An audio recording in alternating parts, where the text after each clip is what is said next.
You know about killer whales, right? The wolves of the sea. A bloodthirsty marine mafia hell-bent on spreading terror to sea creatures large and small.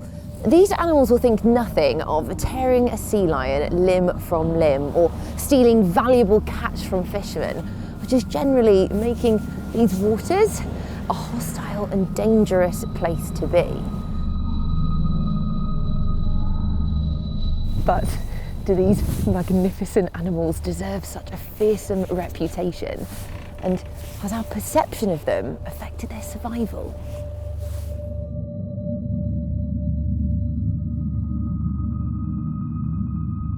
Killer whales, also known as orcas, rule the high seas.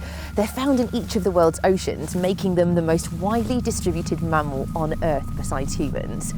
As apex predators, they are cunning and ruthless. Working in teams, they can pick apart entire shoals of herring and even take down huge whales by flipping them over and submerging their blowhole till they drown. But they can also be caring, sociable, and supremely intelligent. And this is the side of them that I want to discover. So I've travelled here to Grundarfjörður, a sleepy fishing village in the west of Iceland. To better understand these marine mammals, we wanted to see them in their natural habitat. And these waters off the west of Iceland are some of the best in the world for spotting orcas. Even so, they can be elusive, spending much of their days beneath the surface. So we called in the experts. This is Gisli, our captain, a former fisherman turned tour company owner who takes thousands of visitors out to sea each year in search of a wild encounter. And this is Marie. She works with Gisli as a head guide while also researching the behaviour and social dynamics of these West Iceland orcas. Marie's out on front. Yeah. She's got her eyes on the water. She can look at them like look at you and say, oh, it's you. Hey, she's like a farmer looking at the sheep and knows every sheep. Marie would be our door into the world of these orcas, but first, we'd have to find them.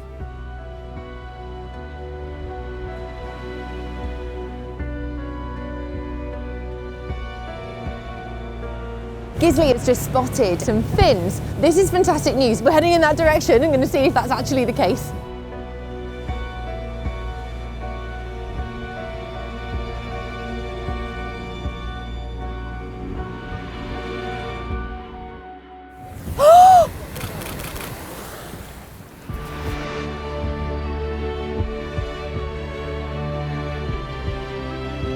We haven't been on the boat all that long, so to see one already is really, really exciting. First all we saw was the dorsal fin, and actually it's quite hard to distinguish between a fin and just a wave. But then we moved closer, turned the boat, and then actually we're able to see both the top of the orca, its saddle patch, and the fin, and that's when it's clear as day, you know exactly what it is.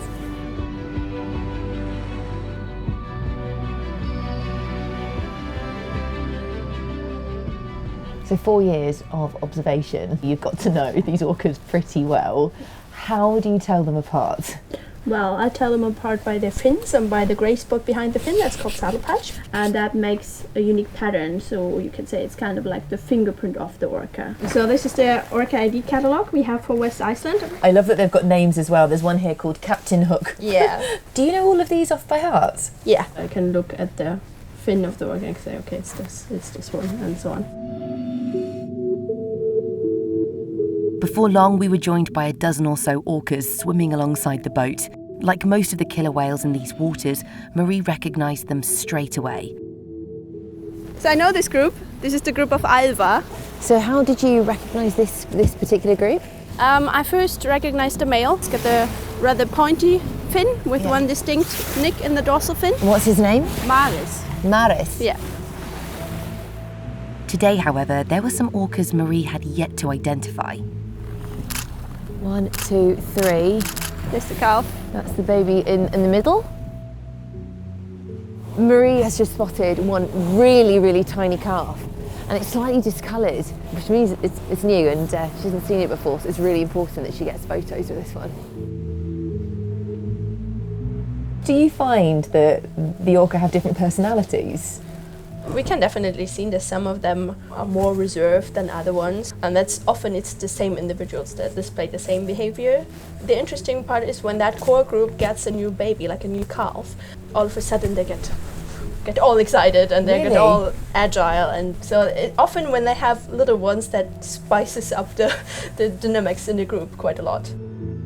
There we go, 1, 2, 3, yes! So we have 2 different groups of orca. So the one slightly further ahead and then there's one closer to us. And both of the groups have calves. How many do you think we're following right now? I think around 15. The one group is only 4, that's a relatively small group. Yeah. And then in the other, that's usually a bigger group. Orcas typically stick within their core group, but interaction between groups is common. This cooperation is often essential for hunting or mating outside their family. But for orcas, socialising isn't always a matter of survival. These 2 groups, they were travelling together. Why would they be doing that? For sociable reasons, That's really, it, to meet just up to meet. and, I don't know, exchange the news. I love that because it totally doesn't match this idea of deadly, aggressive hunters. Yeah, It orcas says are not aggressive towards each other, so... They're hunters and they're very good at it, but even that seems to be something that strengthens social bonds and it's a cultural tradition for them. Yeah, exactly. If aggression between orcas is rare, attacks on humans are even rarer. There has never been a recorded death of a swimmer or diver from a wild orca, but unfortunately we haven't always returned the favour. Plastic pollution, declining fish stocks and disturbance from boats are harming orca populations across many parts of the world. Marie is as much a conservationist as she is a researcher, and by working with Gisli as a tour guide, she has access to a captive audience of visitors from around the world, all eager to learn more and hopefully take steps to protect these complex and misunderstood animals. So your research here, this isn't a conservation project. Your research, the aim of it is to find out where they're going and simply to observe as much as you can and catalogue them. However, the fact that you're doing this here with Gisli and tourists means that you can spread your passion, and that in itself has a conservational message, right? Yeah, so I can actually involve a lot of people and let them follow the stories of the orcas, and hopefully that brings them closer to the animals, that maybe makes them love them also more. And so when they care for the animals, I hope that influences their everyday actions.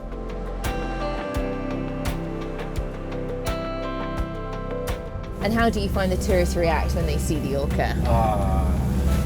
And that's a part of my job I like, actually. It's amazing to see how some people, they are grown men, they're crying like a baby. We call them orca freaks or workaholics. Would you classify yourself as an orcaholic?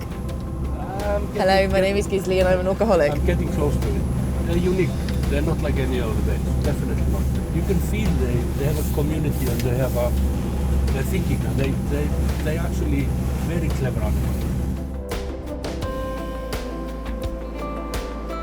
And do you have a favourite?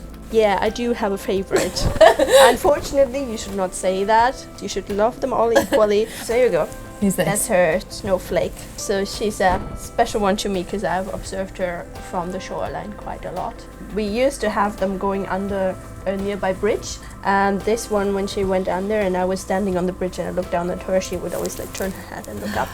And I don't know You if had a moment. Yeah, I don't know if she should did that for me or for everyone, but some things you just You want to locked believe. eyes. So.